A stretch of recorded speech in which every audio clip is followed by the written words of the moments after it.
À Pittsburgh, aux États-Unis, 3 pompiers perdent la vie lors d'un incendie. Leur décès pousse les enquêteurs à découvrir l'origine de ce sinistre. 2 incendies criminels sont déclenchés à Baltimore. Les enquêteurs tentent d'établir un lien entre les 2 sinistres. Des détectives de Reno, au Nevada, doivent retracer un incendiaire. Restera-t-il des indices dans les décombres du brasier? Le feu attaque soudainement. Il brûle tout ce qu'il trouve sur son passage. Mais grâce à la criminalistique, les enquêteurs en incendie parviennent à reconstituer les événements et à faire surgir la vérité à partir de quelques cendres.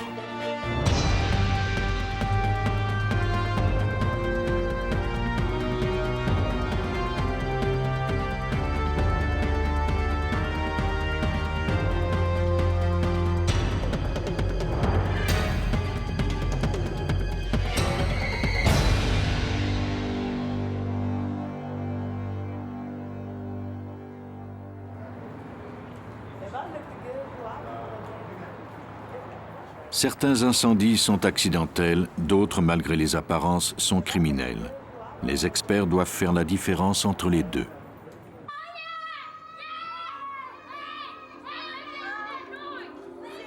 En 1995, le secteur est de Baltimore fut le théâtre de plusieurs incendies inexpliqués.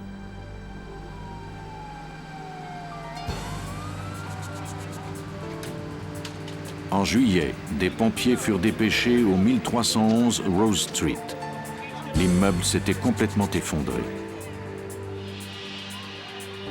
L'incendie avait fait une victime, bien que l'immeuble fût inhabité. Il s'agissait d'un clochard qui s'y était abrité pour la nuit.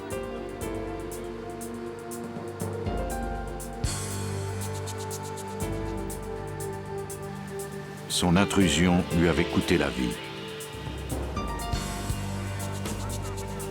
L'incendie de Rose Street n'était pas le premier sinistre de cette importance dans le secteur, mais pas le dernier non plus.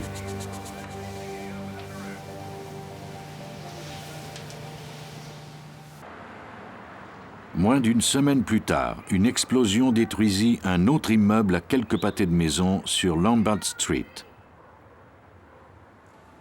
Des briques et des débris furent projetés à 15 mètres de distance. Une voisine fut victime d'un arrêt cardiaque au moment de l'explosion et mourut quelques jours plus tard. La police de Baltimore et le service des incendies contactèrent l'ATF, le bureau de l'alcool, du tabac et des armes à feu, pour examiner la situation. C'est l'agent James Tenda qui fut chargé de l'enquête. C'était une explosion importante. Il s'agissait de 3 maisons côte à côte sur Lombard Street. Cette maison se trouvait entre les 2 autres.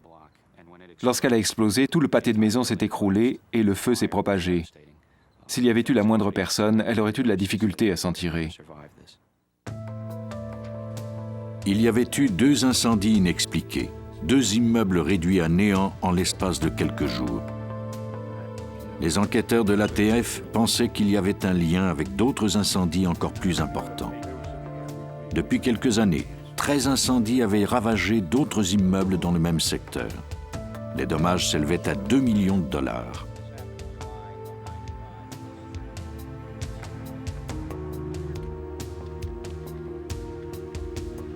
Les 2 nouveaux incendies avaient coûté la vie à 2 personnes. L'enquête était de plus en plus urgente. Les agents de l'ATF et la police de Baltimore craignaient d'être aux prises avec un pyromane. Leur mission première consistait à déterminer si les incendies avaient été allumés accidentellement ou non et à en relever les ressemblances. L'expert Mark Profili du service de police de Baltimore fut assigné à cette enquête. Les gens se demandent comment nous pouvons découvrir des indices à partir d'un tas de décombres. Nous croyons que le feu ne détruit pas les indices, mais plutôt qu'il en crée. Le feu laisse des traces de son passage. La façon dont la fumée et le feu ont progressé constitue le premier indice à analyser. Un expert peut découvrir le foyer d'un incendie grâce à l'analyse des marques qu'il aura laissées. Il faut d'abord découvrir le foyer de l'incendie pour déterminer sa cause.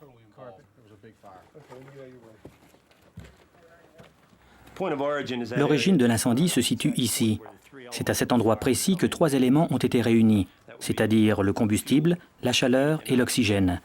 C'est à cet endroit que nous allons chercher des indices sur la nature du combustible qui a été utilisé.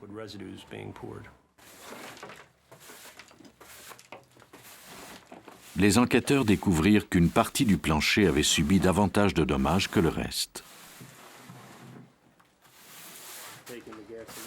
Le bois avait été imbibé de combustible liquide. Le rebord du bois brûlé, là où la peinture n'est plus écaillée, est l'endroit où nous recueillons des échantillons. C'est là que l'on a versé le liquide.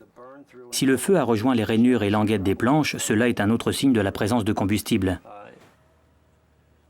L'ATF fit appel à un autre expert pour l'enquête de Rose Street.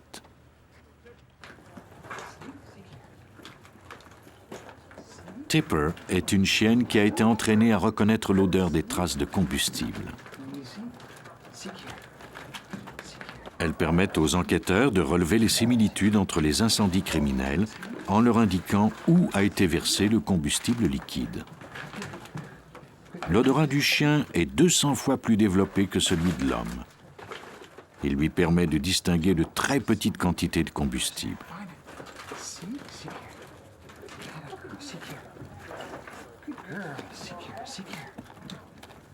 Grâce à lui, la cueillette d'échantillons est plus rapide que s'il fallait travailler à l'aveuglette.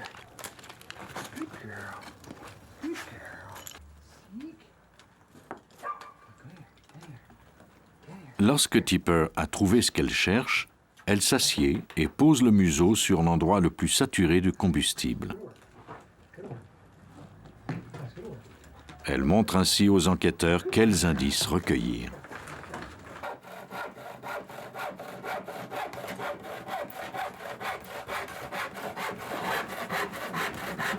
On prélève alors des échantillons pour les faire analyser.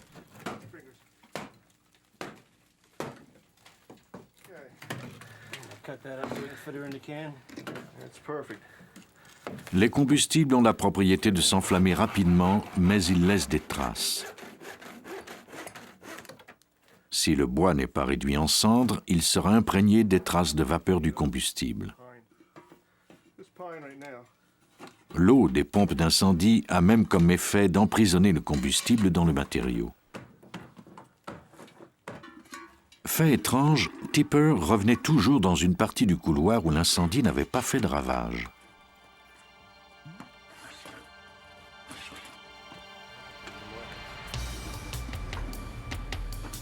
On y préleva tout de même des échantillons et on les envoya au laboratoire de l'ATF à Baltimore. L'analyse consistait à percer les boîtes et à y insérer une pipette remplie de charbon activé. S'il y avait présence de combustible, le charbon l'absorberait. On pourrait ensuite identifier le combustible à partir du charbon. Cet examen démontra que l'incendie de Rose Street avait été allumé avec de l'essence. Les échantillons recueillis à divers endroits de la maison démontraient qu'il y avait eu une grande quantité de combustible. Le criminel pensait probablement que plus il en verserait, plus le feu serait grand.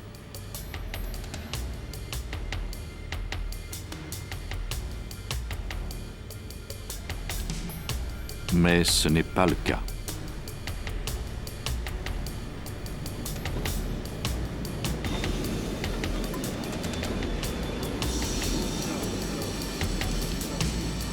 Il était parvenu à ses fins, mais ce n'était pas un expert en la matière. Il faut que la combinaison d'essence et d'oxygène soit parfaite pour que le feu soit à sa puissance maximale.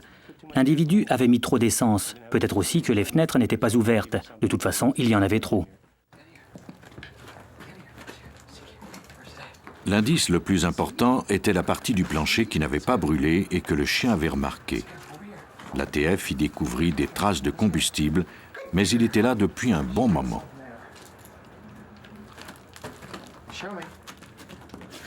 Quelqu'un avait déjà tenté d'incendier cet immeuble. L'étrange découverte de Tipper permettrait-elle de mettre les enquêteurs sur la piste d'un réseau d'incendiaires?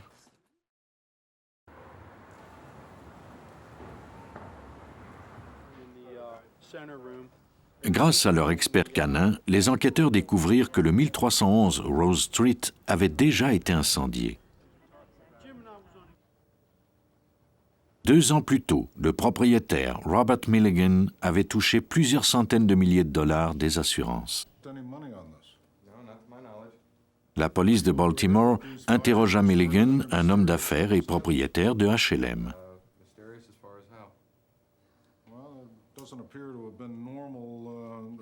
Milligan déclara que les incendies avaient peut-être été allumés par d'anciens locataires mécontents d'avoir reçu des avis d'expulsion. Pendant ce temps, l'enquête sur l'explosion de Lombard Street révélait qu'il y avait également eu une très grande quantité d'essence. Dans ce cas-ci, on avait vaporisé le combustible à l'aide d'une bonbonne d'insecticide laissée sur la scène du crime. La très grande concentration de combustible sous forme de gaz avait causé la détonation. L'incendiaire semblait avoir voulu améliorer sa technique.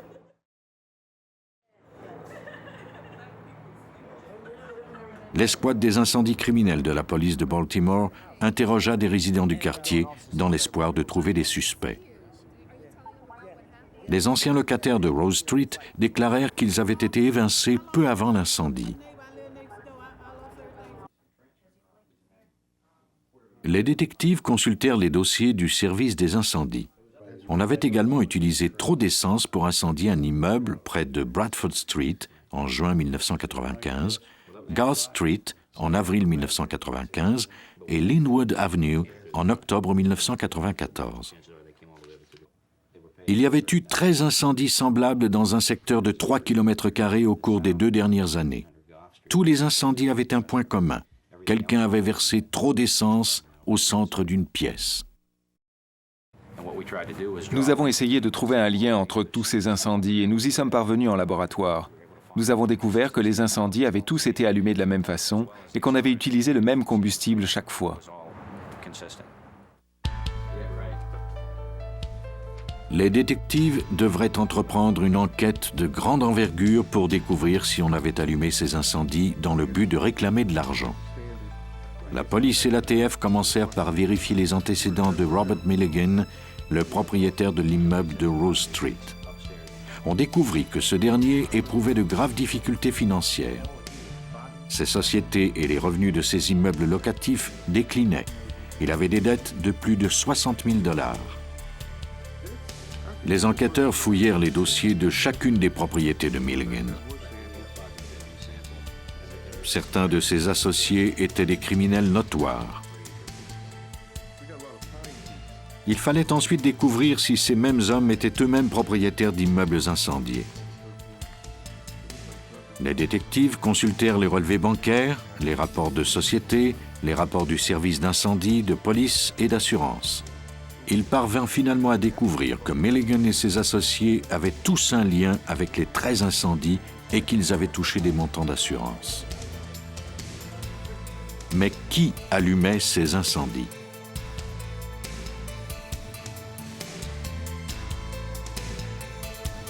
On découvrit alors que l'un des associés de Milligan avait été incarcéré pour vol. Des agents se rendirent au centre de détention du Maryland pour l'interroger.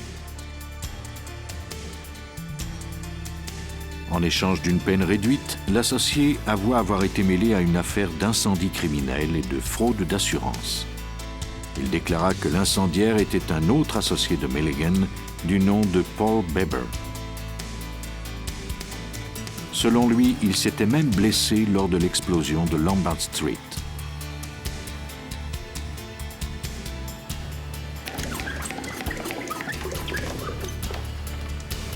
l'informateur déclara que Beber avait modifié sa technique et décidé d'utiliser un vaporisateur d'insecticide pour saturer l'immeuble de Lombard Street. Il pensait qu'il gagnerait ainsi du temps, mais il avait sous-estimé la puissance du feu. Il était resté prisonnier des flammes, mais était parvenu à s'échapper grâce à l'aide du frère de Robert Milligan, Gary.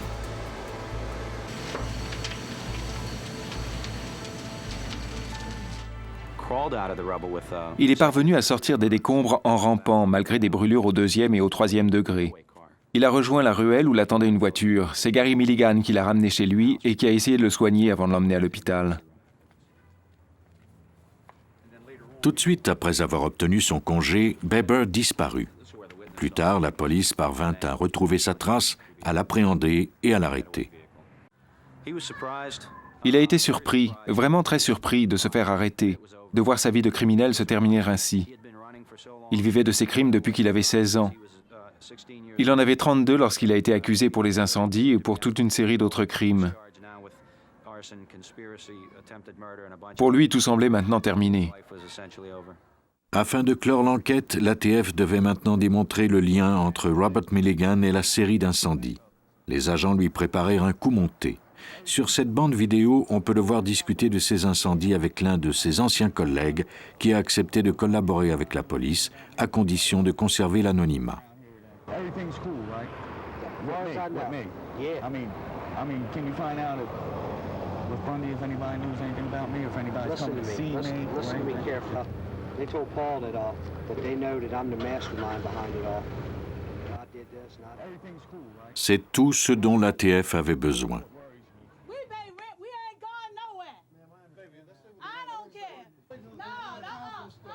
Les enquêteurs apprirent que Milligan avait engagé des hommes pour évincer ses locataires une semaine avant le sinistre de Rose Street.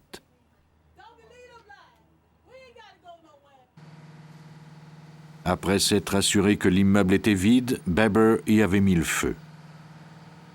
Milligan n'avait pas pu prévoir qu'un vagabond s'y réfugierait. Milligan versait également des pots de vin à la police afin de s'assurer que ces hommes ne seraient pas arrêtés. Mais son réseau avait fini par être démantelé.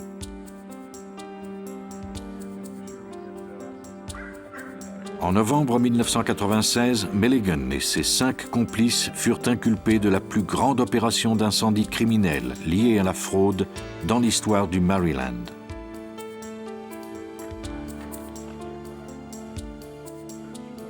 En avril 1997, les 6 hommes plaidèrent coupables à des accusations d'incendie criminel, de complot et de possession d'armes. Ils écopèrent de sentences d'emprisonnement allant de 17 à 24 ans.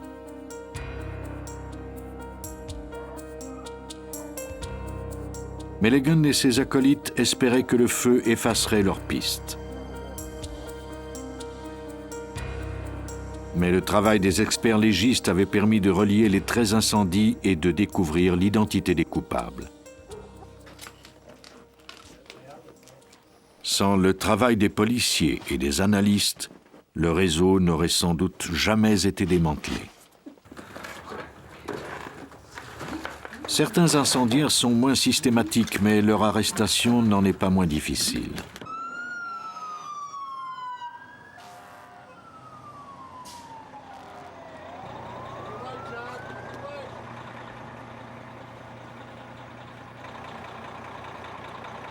Le 18 novembre 1992, on dépêcha les pompiers de Reno, au Nevada, sur le site d'un incendie important.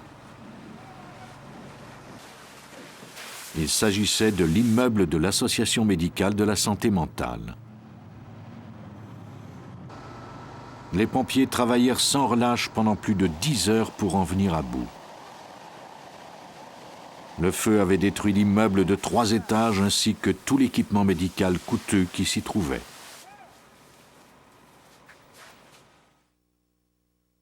L'intensité des flammes était suspecte.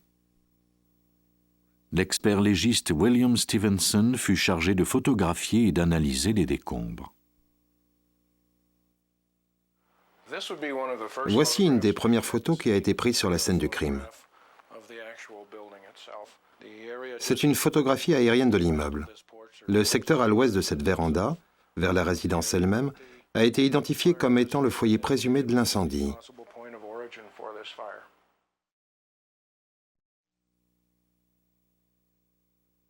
Après que les pompiers aient éteint le feu et qu'on se fut assuré qu'il n'y avait plus aucun danger, l'inspecteur aux incendies Bill Burney explora l'immeuble. On semblait avoir utilisé un combustible. J'ai trouvé très étrange qu'il y ait tant d'eau sur la véranda et qu'on puisse malgré tout voir les flammes s'élever au-dessus de cette eau. Un incendie normal atteint une température d'environ 400 degrés centigrades. Mais à en juger par les dommages et les marques laissées par le feu, la température dans l'entrée avait dépassé les 700 degrés.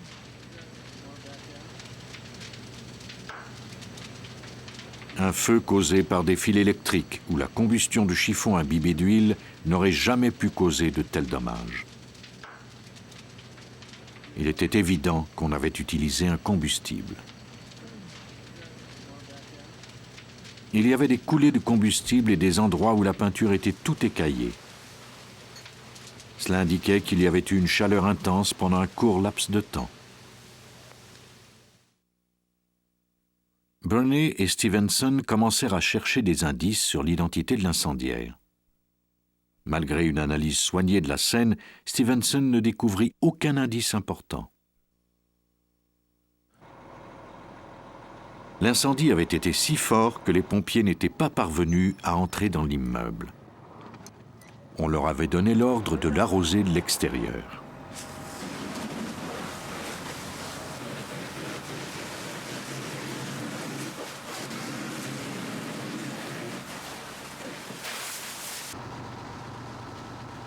Après 10 heures de travail et plusieurs milliers de litres d'eau, le combustible avait été comme lavé.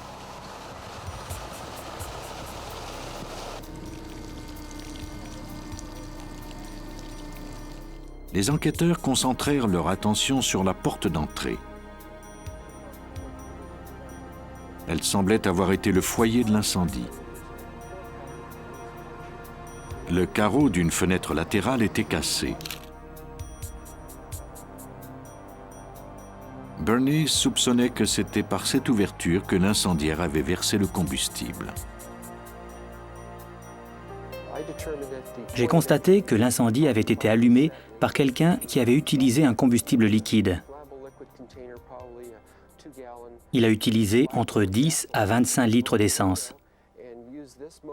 Il a cassé la vitre et a versé le liquide par le trou. Il s'est d'ailleurs peut-être coupé le dessus ou une partie de la main à ce moment-là. Si Burney ne s'était pas trompé, le suspect avait une blessure à la main. L'incendiaire avait-il laissé du sang sur la scène du crime?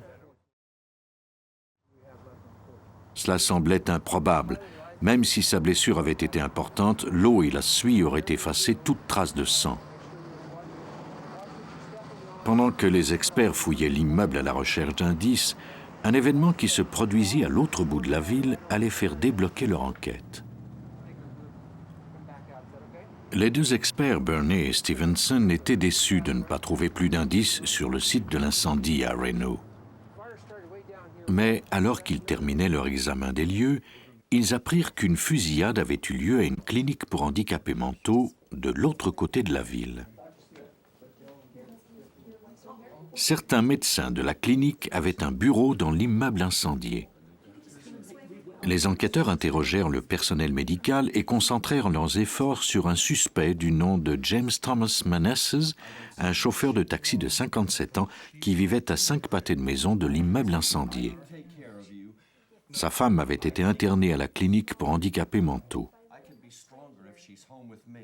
Après 2 années, son état ne s'était pas amélioré.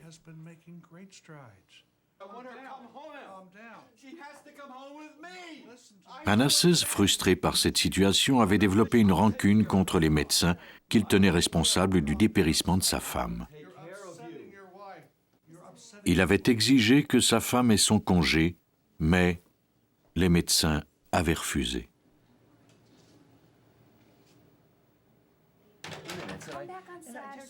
Manasseh n'avait alors cessé de menacer les médecins pendant les 2 ans qui précédèrent l'incendie. Selon l'un des psychiatres de l'établissement, il avait même proféré des menaces de mort et déclaré qu'il mettrait le feu à l'immeuble. Le 18 novembre, 5 heures après l'incendie des bureaux de l'Association médicale de la santé mentale, quelqu'un avait tiré 2 coups de feu dans une des fenêtres de la clinique et blessé 2 médecins. L'homme avait pris la fuite sans être vu par quiconque. La police décida de concentrer ses efforts sur James Manasseh.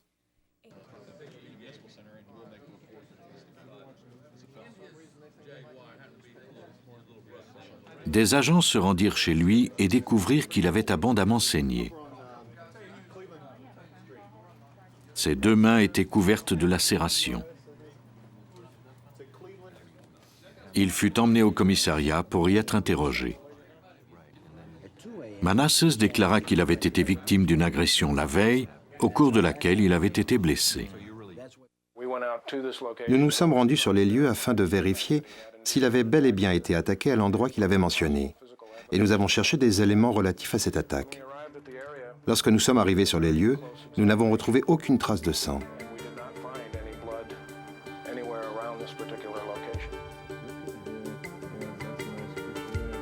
Les enquêteurs retournèrent chez lui, cette fois munis d'un mandat de perquisition. Il y avait une coulée de sang sur la porte de la voiture et plusieurs taches de sang à l'intérieur du véhicule.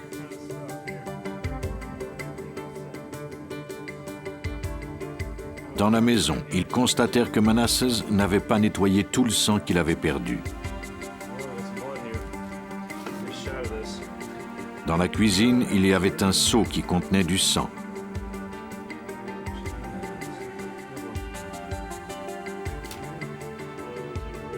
Dans la chambre à coucher, ils découvrirent des pantalons et une serviette tachée de sang. En fait, les détectives de la police de Reno étaient convaincus que ces lacérations avaient été causées par la vitre qu'il avait brisée lors de l'incendie de l'immeuble.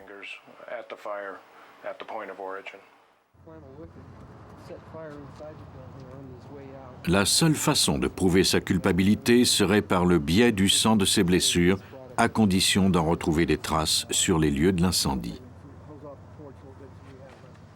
Stevenson est un habitué d'une technique de laboratoire qui consiste à fixer une empreinte de sang en la cuisant. Était-il possible qu'une seule goutte de sang ait été préservée à cause de l'intense chaleur et qu'elle ait échappé au jet d'eau et à la suie? Les chances étaient minces, mais il n'y avait pas d'autre alternative. S'il y avait eu du sang, la chaleur aurait eu pour effet de le fixer dans le béton. Il y avait 15 cm d'épaisseur de débris dans l'entrée.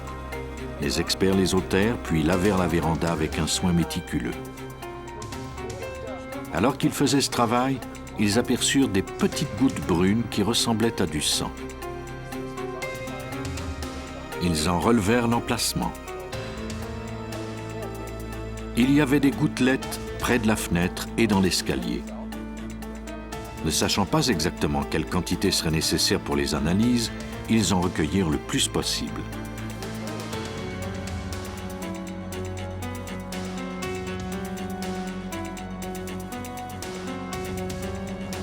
La cueillette d'échantillons fut difficile. En général, le sang est recueilli à l'aide d'un coton-tige humide, mais ces gouttelettes étaient cuites. L'équipe dut utiliser un scalpel pour les gratter. La seule façon de faire inculper le criminel était de prouver son identité grâce à ces quelques fragments de sang séché.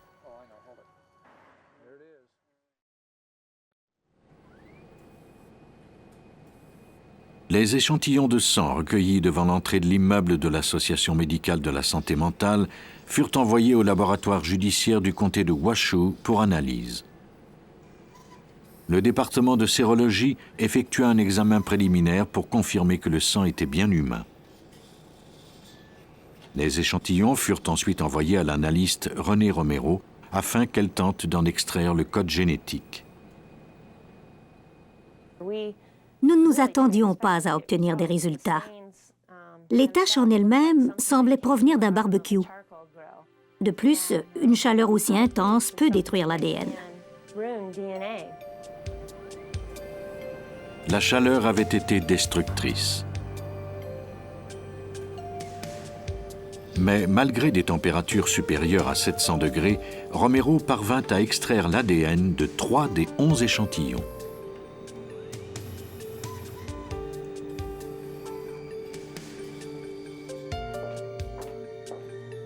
L'analyse suivante consistait à soumettre l'ADN à une source de radioactivité.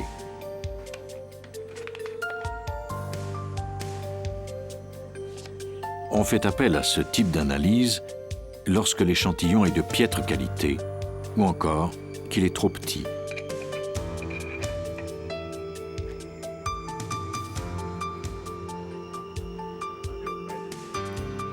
Trois mois plus tard, on obtint enfin les résultats. Le procédé ne fonctionna que sur un des 3 échantillons. Les résultats furent ensuite comparés à l'ADN du sang de James Manasses.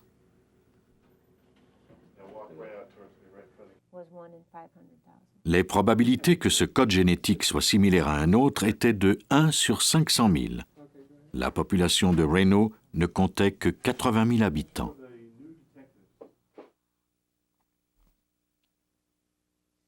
Bien que microscopique, la preuve était solide. Elle avait résisté au brasier et avait fait en sorte que James Manasses puisse être condamné pour ses actes.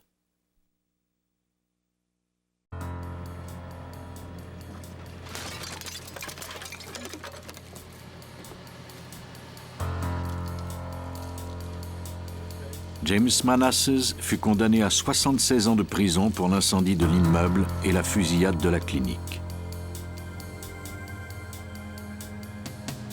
Un seul bidon d'essence et une allumette avaient entraîné des pertes de 4,5 millions de dollars.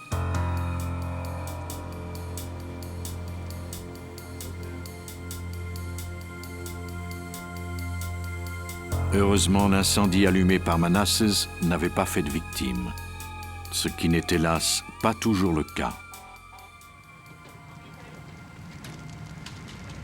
Peu après minuit, le 14 février 1985, le service des incendies de Pittsburgh dépêcha des pompiers au 8361 Bryceland Street. Le capitaine Thomas Brooks et les pompiers Patricia Conroy et Mark Colenda entrèrent dans la résidence et empruntèrent l'escalier qui menait à la cave. L'escalier s'écroula et ils restèrent prisonniers. La chaleur intense et la fumée les empêchèrent de trouver une issue. Leurs boyaux étaient à moitié brûlés et leur radio ne fonctionnait plus. Bientôt, il n'y eut plus d'oxygène dans leurs bonbonnes. Ce n'est que plusieurs heures plus tard que l'on parvint à éteindre l'incendie et que l'on retrouva les 3 pompiers. Il était trop tard. Brooks, Conroy et Colenda étaient morts.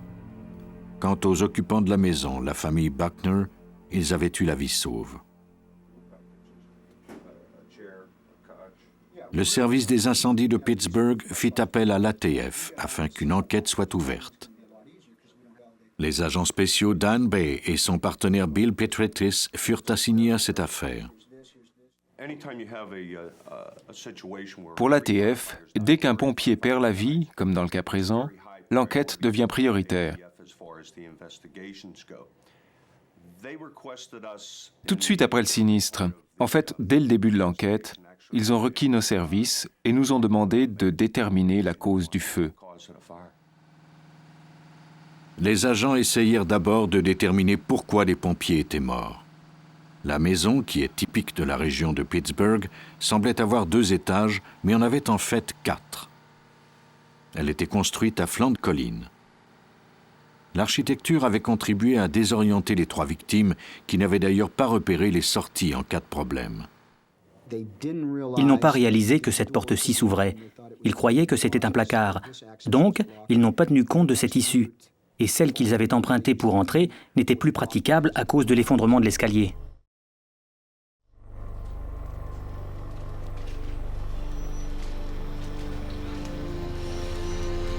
Aveuglés par la fumée, les pompiers avançaient à tâtons à la recherche d'une porte ou d'une fenêtre. N'ayant pas trouvé d'issue, ils avaient fini par croire qu'ils étaient pris au piège.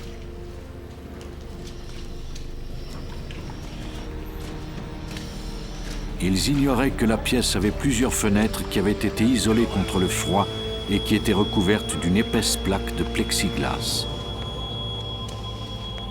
L'incendie était trop violent pour que d'autres pompiers puissent les secourir et il n'y avait aucune façon d'entrer en contact avec eux. On ne parvint malheureusement pas à les sauver.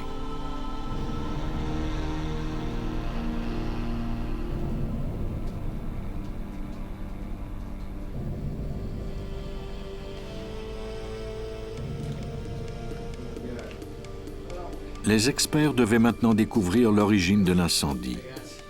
Les analystes de l'ATF fouillèrent les décombres de la résidence.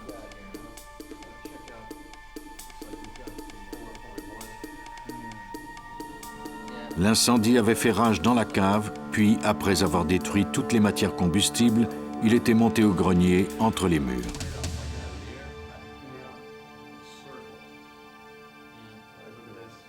Le feu n'avait pas été causé par un problème électrique.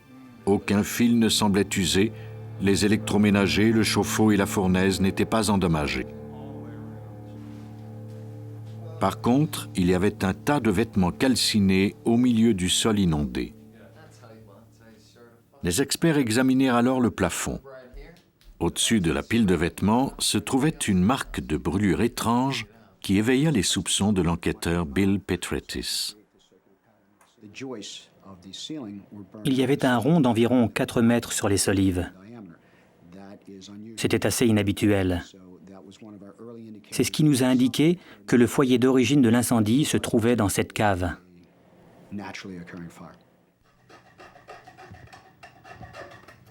Afin de comprendre la progression du feu, l'équipe de l'ATF se référa à une série de formules mathématiques. Grâce à de savants calculs en matière de combustion de textiles, Petretis put déterminer qu'une pile de vêtements comme celle-ci devait produire au maximum 176 kW d'énergie. Une combustion de cette amplitude signifiait que les flammes ne pouvaient pas dépasser 75 cm de haut. Il était impossible qu'elles aient pu atteindre le plafond et encore moins laisser cette marque. Quand nous analysons une scène d'incendie, nous tentons d'expliquer les marques laissées par le feu. Ensuite, on se demande si le combustible que nous avons trouvé sur les lieux est assez puissant pour laisser les marques que nous avons observées. Même si la pile de vêtements avait rejoint le plafond, les flammes n'auraient pas été assez importantes pour enflammer les solives. Quelqu'un avait peut-être ajouté un combustible. Les calculs indiquent 1300 kW. Si l'on ajoutait quelques litres d'essence au calcul initial, la flamme s'élevait maintenant à une hauteur de 4 mètres.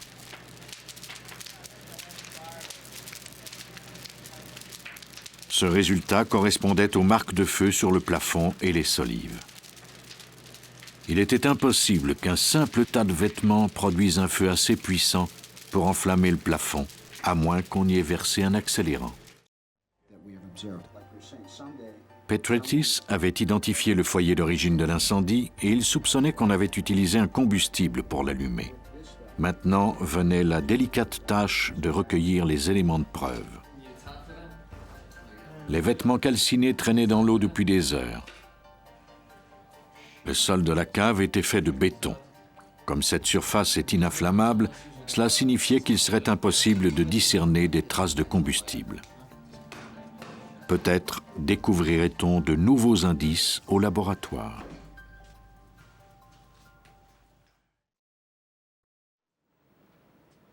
On demanda aux experts du laboratoire de Rockville, au Maryland, de procéder à l'analyse d'échantillons de vêtements de bois et de fragments de ciment provenant de la maison incendiée de Pittsburgh. Le chimiste William Kennard examina les débris à la recherche de traces de combustible. Les pompiers qui nous envoient les échantillons nous demandent d'y chercher des traces de combustible. Pour ce faire, nous utilisons une méthode à base de charbon.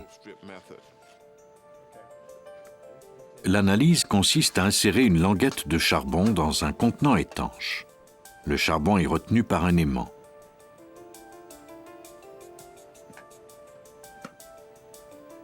On chauffe le contenant à environ 38 degrés centigrades. Si l'échantillon contient des molécules d'hydrocarbures, c'est-à-dire la composante principale d'un combustible, le charbon l'absorbera. On dissout ensuite le charbon dans une solution de bisulfure de carbone, puis on injecte le tout dans un chromatographe. L'instrument affichera le profil chimique de la substance. Kennard comparera ensuite les pics du graphique à ceux produits par de l'essence. Si les deux graphiques sont identiques, cela confirmera la présence de combustible dans l'échantillon. Kennard découvrit des traces d'essence dans 6 des échantillons de Brycelyn Street. Son analyse confirmait l'hypothèse d'un incendie criminel.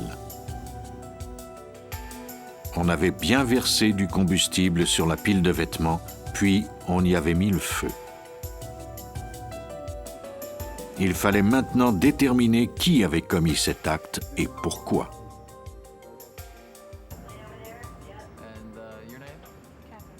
L'ATF procéda à l'interrogatoire du propriétaire de la maison, mais ce dernier ne semblait avoir aucun motif pour agir de la sorte.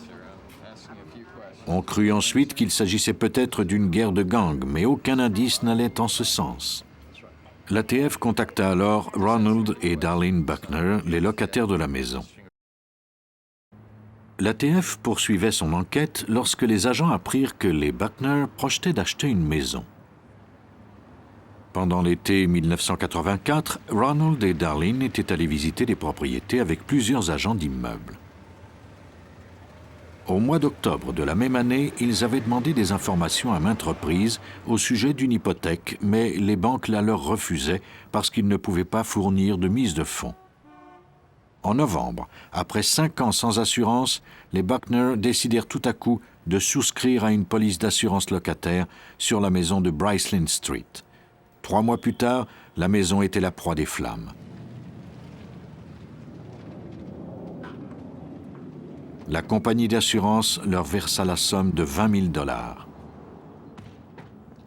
Ce que la compagnie d'assurance n'avait pas remarqué, c'est qu'au lendemain de l'incendie, les Buckner repartaient à la chasse d'une propriété avec un enthousiasme renouvelé. Dès qu'ils reçurent leur chèque, ils déposèrent la somme comme mise de fonds sur une maison qu'ils avaient repérée l'année précédente.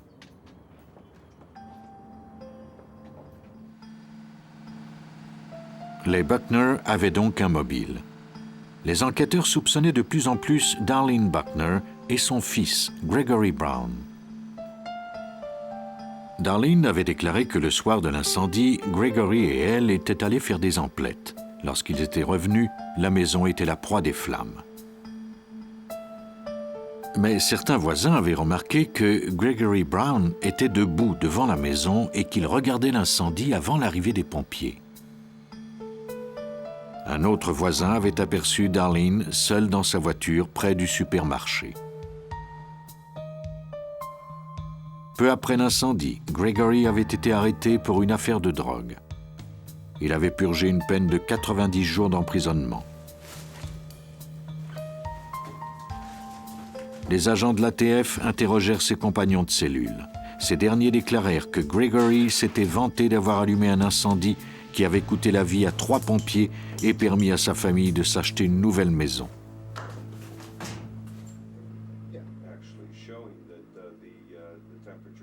L'ATF porta des accusations contre Gregory Brown et Darlene Buckner. Toutes les analyses scientifiques démontraient qu'il s'agissait d'un incendie criminel. Les incendiaires jouent avec une force qui est bien au-dessus de leur contrôle. Le fait de jeter une allumette sur un tas de vêtements imbibés d'essence avait entraîné une série d'événements qui coûteraient la vie à 3 personnes.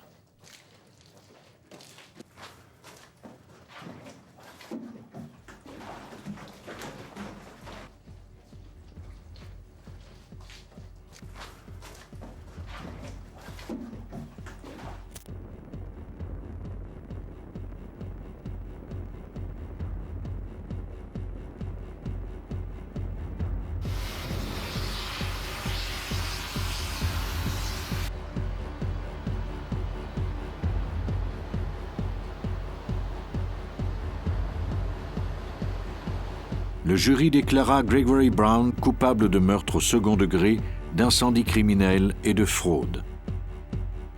Il fut condamné à 3 peines d'emprisonnement à vie consécutives.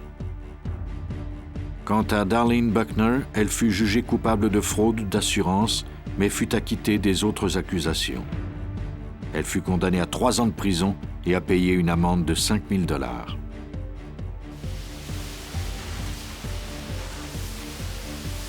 Sous les décombres d'un incendie se trouve souvent la clé qui mènera les experts au coupable. Grâce à leur arsenal d'ordinateurs, d'analyses chimiques et leurs chiens, les experts légistes parviennent aujourd'hui à reconstituer les incendies criminels pour retracer leurs auteurs. Le feu n'aura bientôt plus de secret pour ces alchimistes des temps modernes.